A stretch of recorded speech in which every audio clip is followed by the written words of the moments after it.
These are the jobs that have supported me in the different stages of my life.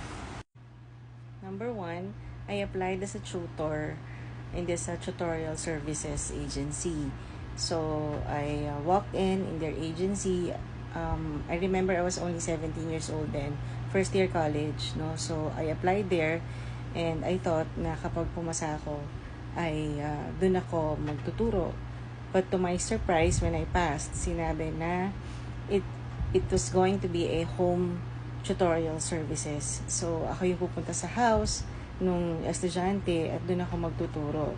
So, medyo mahirap yon na part sa akin because yes, nagko-commute naman ako but, bahay and school lang ako before. So, kung pupunta ako sa lugar that is very unfamiliar, of course, I have to brave myself kasi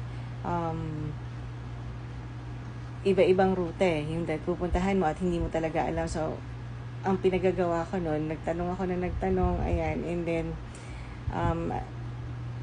I'm just so proud of myself na nagawa ko yun kasi, na-overcome ko yung fear ko in that way. And then, nung nabisi na rin ako sa pag-aaral and hindi ko na rin matandaan bakit ako nag-stop as a tutor way back then. I remember, estudyante pa rin ako, graduating ako actually noon when I tried applying for this French bakery store and I was 19, I think.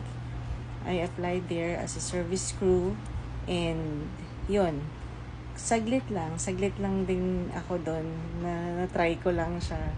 It was really a hard work, no? Kaya kapag kumakain na ako sa labas ngayon, sa mga fast food, ganyan, or kahit saan, inaayos ko talaga yung pagkain or yung lamesa ko because naramdaman ko yung feeling ng, magligpit ka ng pinagkainan ng iba. So,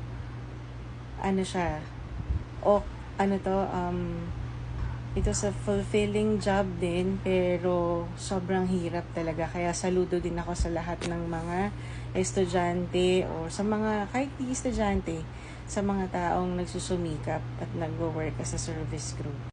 And after graduation, guess what? Isa rin ako sa mga taong hindi kaagad nakakuha ng work.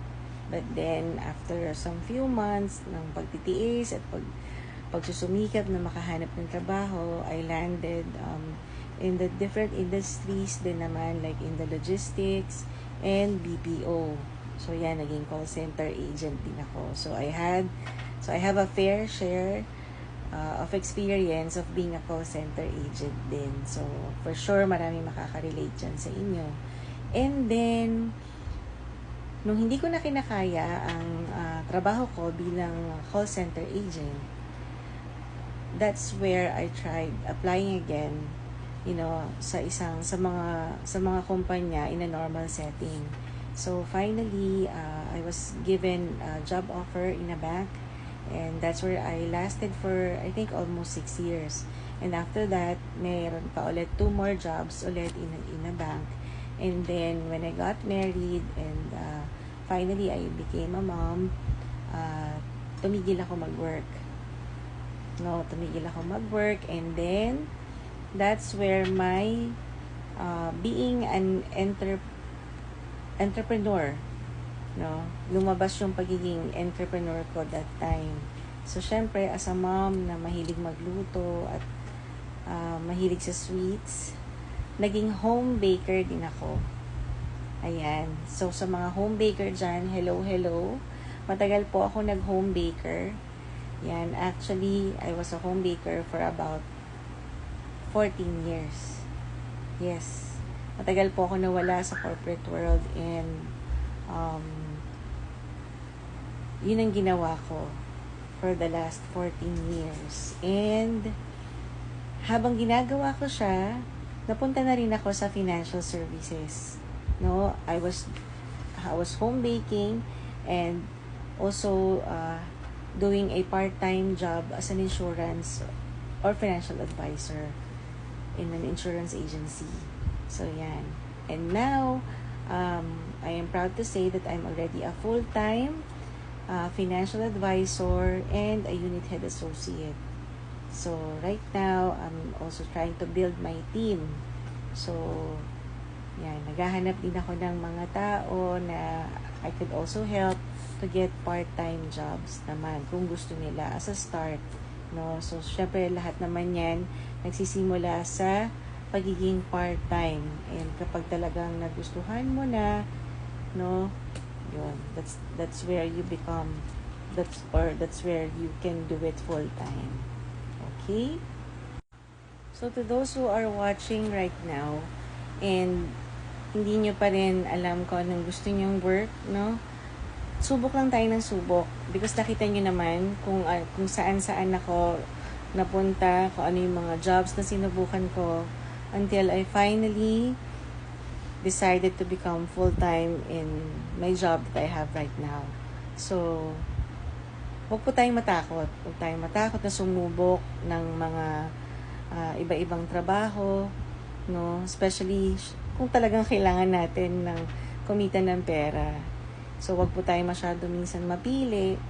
Malay natin yung job na yun. At first, hindi natin talaga gusto. Wala yun sa personality natin, no? Uy, ayoko yan kasi hindi ko forte yan. Hindi ko ano yan eh. Lakasan lang natin yung loob natin because who knows, that job could be the one to fulfill your dreams and eventually become your passion as well. Yan. So sabi nga nila, no, laban lang, no, para sa ekonomiya. Pero but, most importantly, lumalaban tayo for our families, for our dreams, for all our aspirations in life. Ayan. So, wag tayong panghihinaan loob kapag hindi pa natin agad-agad nakukuha yung mga gusto natin. And always be grateful, no? Always be grateful sa lahat ng mga nare-receive natin, no? Mabuti man or hindi. Kasi lahat yan ay may napupulot tayo dyan. I believe na lahat ng pinagdadaanan natin ngayon ay para sa ikabubuti natin. Kung hindi man, if it's a not so good situation right now, hanapin natin yung lesson doon. And kung okay naman ang sitwasyon natin, magpasalamat pa rin tayo, no? Like, huwag tayo makakalimot sa lahat ng mga blessings na nare-receive natin every day. Yan. Thank you so much and I'll see you in my next video.